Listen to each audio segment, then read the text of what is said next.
Voy a definir y hablar etimológicamente de la etimología de algunos conceptos relacionados con el ámbito militar, como golpismo, por ejemplo, y hablar de dos centros de inteligencia, bueno, pues el CSIC y el CNI, que fueron estructuras relacionadas con el ámbito del Ministerio de Defensa, aunque bueno, en la época de Rajoy se acercó a la presidencia y luego, bueno, en la época actual, del actual presidente eh, Sánchez. Hoy en día, bueno, vuelve a la defensa, porque ese centro, el CNI, estuvo en la defensa siempre. Se fue modificando cuando fueron subiendo los diferentes presidentes políticos de los diferentes partidos y colores. El pretorianismo es la influencia política excesiva, abusiva o de intervención directa de las Fuerzas Armadas en el gobierno o los asuntos civiles de un país. Se refiere a una situación donde los militares actúan como árbitros del poder político, a menudo amenazando con derrocar gobiernos civiles. La etimología deriva bueno, del latín en sí, que es del latín, sí, pero bueno, deriva de la Guardia Romana, del Imperio Romano, que era la unidad militar de proteger al emperador, aunque la Guardia Romana adquirió como una especie de cambio, porque claro, tuvo tanto poder la Guardia Romana en su momento que intervenía en a ver a qué emperador había que nombrar o había que derrocar y eliminarlo, a menudo vendiendo el trono al mejor postor, es decir, viendo cuál era la mejor figura dentro del ámbito del Imperio Romano, con el objetivo de decir si ese era un molestaba o no era bueno, lo mataban y ponían a otro. El término proviene del latín, la etimología de praetor, que significa pretor o jefe, y el sufijismo es doctrina, tendencia o sistema. Y el pretorianismo en realidad es imponer casi la política militar por encima de la civil. Y es un control que está también relacionado con el ámbito de las dictaduras. Por ejemplo, en el franquismo, con Salazar, con Metaxas, la dictadura de los coroneles en Grecia, Mussolini, bueno, Alemania, Hitler y todas esas figuras, Dollfuss, todas, con el objetivo de imponer, convertirse en ellos las figuras, los militares de los gobiernos y eliminar a cualquiera que no piense igual que es lo que pasa en las dictaduras. El golpismo es la actitud, tendencia o práctica política que busca cambiar la forma de gobierno, derrocar un gobierno establecido o cambiarse a sus gobernadores mediante un golpe de Estado. Normalmente se usa a través de la fuerza, la violencia o la presión militar o institucional, en lugar de métodos democráticos o constitucionales, que sería a través de las papeletas, por ejemplo, cuando se vota en las democracias. La etimología se compone del golpe, del latín de colapsus y a su vez del griego que es kolafos, que significa bofetón o golpe, y el sufijismo es la tendencia o doctrina.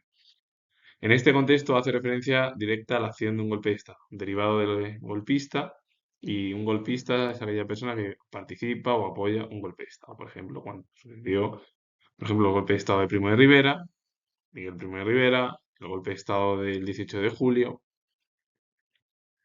contra la República, el intento de golpe de Estado por parte de Tejero, Armada y Milán del Bosch y otras tantas figuras que estaban cerca, que eso ya venía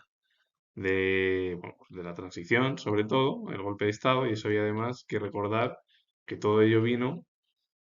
porque lo que querían hacer los nuevos políticos, la nueva política, era llevar a cabo una transición democrática y ir eliminando todo lo pasado del régimen dictatorial de nuestro país. A muchos militares no les gustó los asesinatos de ETA a los militares, guardias civiles, tampoco les gustó eso, y al final, pues se fueron reuniendo desde 1976 hasta que en 1981 intentaron llevar a cabo el golpe de Estado con el objetivo de imponer otra dictadura militar después de que el país viviese casi 40 años. El mutismo es la actitud o estado de completo silencio, ya sea voluntario o impuesto. Puede referirse a la negativa a hablar por diversas razones, ya sea a través del miedo o por las protestas o a la ausencia de lengua en una persona. En medicina es la ausencia permanente o temporal del lenguaje en una persona que previamente lo había adquirido, a menudo asociado a trastornos psicológicos como el mutismo selectivo. La etimología del término proviene del latín de mutus, que es mudo, a través del sufijoísmo, que es estado o condición, y de la raíz indoeuropea, bueno, mu, que se asocia con sonidos cerrados imitando el sonido de la voz cuando haces, pues eso, que es cuando lo tienes en pensativo.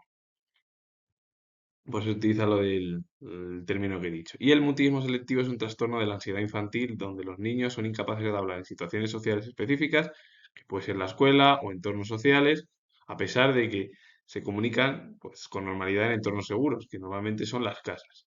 Esto no significa que sean tímidos, o que tengan una timidez extrema ni desobediencia, sino que una parálisis por ansiedad que dura al menos un mes,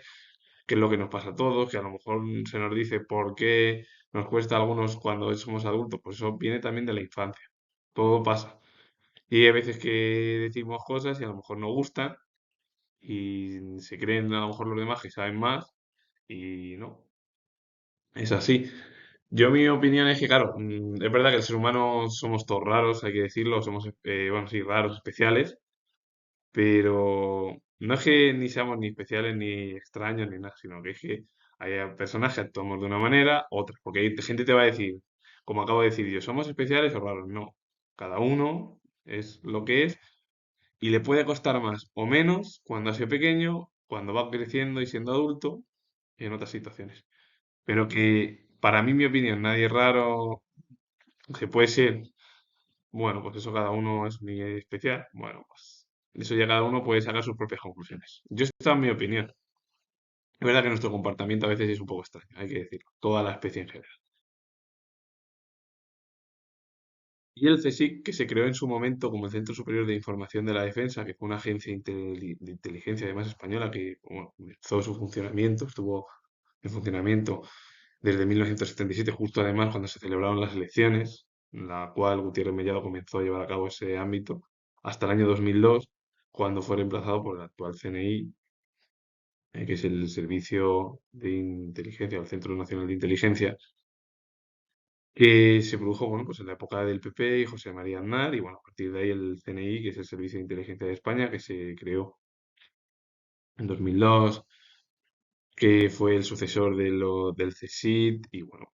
que fue cambiando, pero normalmente el CSIC estuvo relacionado con el ámbito de la defensa. Verdad que en la época de Rajoy se cambió al de la presidencia y hoy en día, en la presidencia actual, ha vuelto al ámbito de la defensa. Y para no hablar siempre de lo mismo, voy a poner un ejemplo de intelectual en España, como fue José Luis San Pedro, que fue escritor, humanista, economista y político español, que abogó por una economía más humana, más digna, más solidaria, capaz de contribuir a desarrollar la dignidad de los pueblos, y que el objetivo era llevar a cabo esa igualdad. Un hombre que dejó huella además importante en el ámbito, sobre todo de la literatura, pero bueno, también en la política. Y una de sus obras es El río que nos lleva de 1982. Con ello finalizo. Comento que soy historiador y si os ha gustado este vídeo relacionado con, bueno, pues, un ejemplo en España, dentro de la literatura y, bueno, pues ejemplos de definiciones, por ejemplo, como el CSIC, el CNI, servicios de inteligencia o la definición de conceptos en el ámbito militar o de la psicología. Así que comento que soy historiador y si os ha gustado darle a like, suscribiros, poner comentarios, repito de nuevo que soy historiador y nos vemos en el próximo vídeo.